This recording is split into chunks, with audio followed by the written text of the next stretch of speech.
So you're just in time for another eBay unboxing. We just did a whole video about World War II sweetheart bracelets and how I really scored big when I got this beautiful one for only $10. All right, so we're on to the next unboxing, and let's see what's inside in fast motion.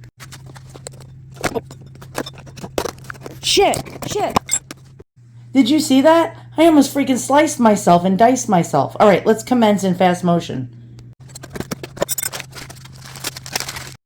Wow, okay, so basically wrapped in garbage. This is a treasure. Yeah, like literally wrapped in garbage. If that's the way you want to make an impression on your buyer and you're a seller on eBay, I'd have to say that's a poor impression. Okay, but let's just not like be like a bunch of humbugs. Humbugs. And let's make sure this thing isn't broken. And oh, it is not. And that is a good thing. So guess what? I'm going to give the seller a 5-star regardless. All right, so here we have on the back, it has, I don't know, some number. And on the front, look what we got here. You're sick of this probably. Another one of my holy relics that I've been getting into. Now, if you notice, if you follow me, you'll notice that I'm constantly getting on kicks. And what do I mean by getting on kicks? So when I was a kid, I was a very odd child. I'm an actual odd adult. And I used to get on what my mother called kicks. So, like, I would only eat Lender's frozen bagels for like 2 months. And that's all I would eat. Then it actually increased with, less junk. And then I decided I would only eat Campbell's noodle soup, chicken noodle soup, that is. And that would go on for like 2 months. And then after that, it was Oscar Mayer bologna. I shit you not, Oscar Mayer bologna. And that's all I would eat, and that would go on for 2 months. And now what I mean by kicks is I'm on another one of my kicks. When I get tired of collecting this, we'll commence on to like 20 or 30 other things that I get kicks on. And so why did I want this relic so bad? Oh, I'll tell you what. I didn't even know who the saint was. I just like relics. And I made an offer, and the seller accepted. And then I did further investigation. And then I found out, wow, this saint and I have a bunch of things in common. All right, so if you're one of those politically correct type of people, just hit the back button. Because this is not going to be politically correct. It might insult some people. Trigger warning. Okay, so when I was a kid, when I was a kid type of story. My mom, who's Italian, her family all came from Italy, basically believed, and I'm probably going to give the wrong term because that's why I said if you're politically correct, take a hike. My mom used to collect what she called hunchbacks and dwarves, and today we call them little people, but when I was a kid we called them midgets and dwarves, and my mom would call them dwarves, and she said dwarves are very lucky, especially hunchbacks. And I'm like, what? What are you talking about? Okay, I'm going to tell you something. If you're not Italian, you won't understand superstition. My mother was the biggest superstitious person going. She had the little horn, the little pepper that would hang from the mirror of the car. The red pepper, you know what I'm talking about? And she had these blue eyes that would like hang from her necklace. And I'm like, what are the blue eyes? And she'd say, it's so we don't get the maloicchio, or whatever the frick that was called, I don't know, Italian. And I said, what is that? And she said, the evil eye. If someone even looks at you and gives you a dirty look, they can curse you. And I was like, what do you mean? If someone looks at me and gives me the cat butt stink eye, I'm going to get like haunted or something? No, she said, they can give you the curse. And I'm like, okay. So when my mom took me to bingo with her because she couldn't get a babysitter, her and my grandmother would be sitting there and they'd have all these little things out. Troll dolls, the pepper, the red pepper, the evil eyes, and my mother would have dwarves, and my grandmother would have dwarves too. And so she probably got that from my grandmother. And my mom would go like this. So she'd put her bingo chip on N69 or 069, whatever. And my mother would go, and she'd be rubbing her little dwarf. And she'd go, bingo! And then she's like, you see? These things are lucky. And so when I saw that, what I collected, because I didn't know anything about the saint, it was just the price was right type of deal. I found out that she was a little person. And she had a hunch in her back, or known as a hunchback. What do they call it these days?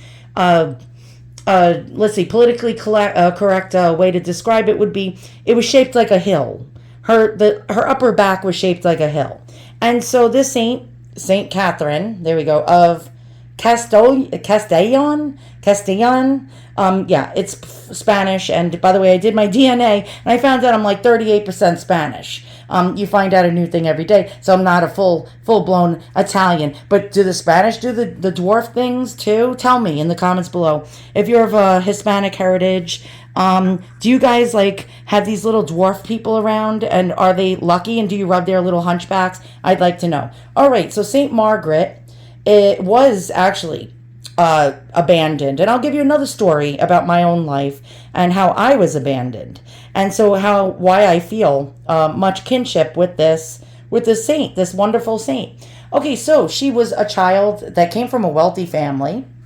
And basically, since she had the problem with dwarfism and the problem with the hill on her back, or the hunchback, or scoliosis of the spine, or whatever you want to call it these days without insulting somebody, her parents, back then, people weren't nice. Like today, people are concerned that I'm even calling these people dwarves or little people or hunchbacks or this and that. Well, back then, people weren't as kind, if you know what I mean. And so her parents locked her, well, her father locked her in a room for, I think, over a decade. Basically, since she was imperfect, they didn't want anyone to see her. And so at least the father gave her access to praying.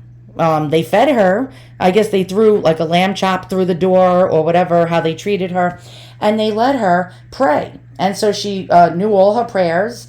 And then one day they decided they didn't want her anymore. And so what did they do? They just left her at a church. I mean, they just left her at a church and decided, yeah, she's too embarrassing. She has all these health problems. By the way, she was almost blind. I think she was almost completely blind. So not only with the fact that she was smaller in stature, she had the issue with the back. She was also like blind. Okay, and her parents didn't want her. And so from my own personal history, I was unwanted at one point in my life as well. And I'll tell you a little story. And yeah, let's get started. All right, so my wonderful mother, who I absolutely loved more than life itself, decided one day when I was about 12 or 13, I came home from school and I saw my dad packing all his belongings up in the car. And I said, hey, Dad, what's going on? And he said, Mom doesn't want us anymore. And I said, Mom doesn't want you. She wants me. Bye, Dad. And yeah, I wasn't that loyal. Okay, I was like my mother's daughter. You know what I'm saying? And he says, no, she doesn't want you either. And I said, what the hell is going on? And so he said, get all your belongings and come with me. And so he had to find an apartment immediately because there was it was an urgency. Otherwise, we would have been living in his station wagon. And so I got my things together, my shoes, my pants, my underwear, and my most blessed thing, my hairbrush and my makeup, because I had to look fly. You know what I mean? And I jumped in the car, and we lived in a one-bedroom apartment, that the cheapest he could find. And my new home was the couch. The couch. And so I called my mother up, and I says, hey, Mom. And I was crying, by the way. I said, Mom, please, can I come home? And she said, next week. And then I couldn't wait till Friday. Friday came, I picked up the phone. I says, hey, Mom, can I come home today? You said, next week. It is next week. And she said, next week. And I cried and I cried and I cried. And my dad had to go back to get his underpants or something. He forgot something. And there was another man living in our house. And so my mother decided, she told her best friend, who told me after she died, she decided it's her turn to be happy. She needed happiness now. And so basically, she didn't want her kid anymore. And so, by the way, I still cry for my mother daily. I forgave her for this. And yeah, it was a little bit of a misguided time in her life when she decided that I guess it's burn the bra time. It's time to be happy. And it's not fun to be a housewife anymore. And so, just like St. Margaret, hers was much worse of a predicament. Can we get a focus here? Her parents didn't want her either. And so I guess my mother decided I was no longer great to have around, and let's play house with a new father. And so I couldn't go back home. So every single day I would call her up crying, can I please, please, please come home? And she'd say next week. And as you can imagine, now I'm an adult and I'm filled with rage, and she just recently died. And I forgave her. Why did I forgive her? Because love. Love is unconditional. Just like this little guy's parents must have loved him unconditionally. But apparently, now I'm like, now I'm realizing St. Margaret's parents, they didn't love her unconditionally. So what happened was she did such really good things. She was giving to the poor. She was feeding the hungry. She was doing all sorts of things. By the way, the church ended up deciding that they didn't want her either. The nuns, yes, of all people, the nuns decided that. St. Margaret's prayers were perfect. She never made a mistake. She spent hour after hour after hour of sitting there and contemplating in silence with no problem. Why? Because she was locked up in basically a dungeon most of her life, and she didn't have problem with the vow of silence and poverty and sitting all alone by oneself and praying. And so they didn't like her, and they wanted her thrown out of the convent. And apparently she was extracted from there. And then she found solace with a priest or something. And so she was helping the hungry. She was helping the blind. She was helping the needy. She was helping the handicapped, helping the sick. And she ended up dying. And the church, all the townspeople loved her. They didn't care if she had a hump in her back. They didn't care if she was blind. They didn't care if she was short of stature. They loved her for her kindness. So a book can't always be judged by its cover, right? So basically they demanded that the priest bury her in the church. And the priest said no. And the public or the townspeople got so angry. Hundreds and hundreds, if not thousands, actually demanded that she be buried at that church. And along with that came loads of miracles, and now she is a saint. And so here we have the story of my life, my Oscar Mayer Bologna. And Bologna, is it pronounced Bologna? I always called it Bologna. I'm from New York. And so we find also forgiveness. I forgave my mother for basically abandoning me because she didn't want me anymore. And these people, they have their place in society as well. They give you good luck. And because they may be short in stature and may have a little hill, they're beautiful and wonderful and lovable and filled with blessings. And so what did we learn from this video? Probably absolutely nothing. If you learned something from this video, press 1 for Spanish, press 2 for English, press 3 for LGBT, QRST. I don't know. Just put a 1 in the comments or write, I learned something. And then maybe you may learn something about me that, I still cry for my mother every single day and pray that she doesn't end up in hell, and pray that, that everybody is loved and wanted in this world. All right, I'm out of here. I'm starting to, now you know why I have PTSD if you follow me. Okay, so, it's time for, it's Xanax time, actually. Oh, I'm back. Just when you thought you can get rid of me, they pull me back in. Isn't that a mafia movie? All right, we got to put it in its reliquary. All right, let's go get a reliquary for it. Hey, you, the guy that's screaming over there. You think you can help? Can you help? I'm putting it in the monstrance. I forgot to tell you guys. Yes, this has the wax seal from the Vatican on the back. From the postular. I believe it's called. Can we get a focus? There we go. So this is actually real. It has the same number that's on the back of here. Now, I believe that's the Vatican's way of actually keeping like some kind of record of what relics were approved. And they probably have this on record in the Vatican, is my guess.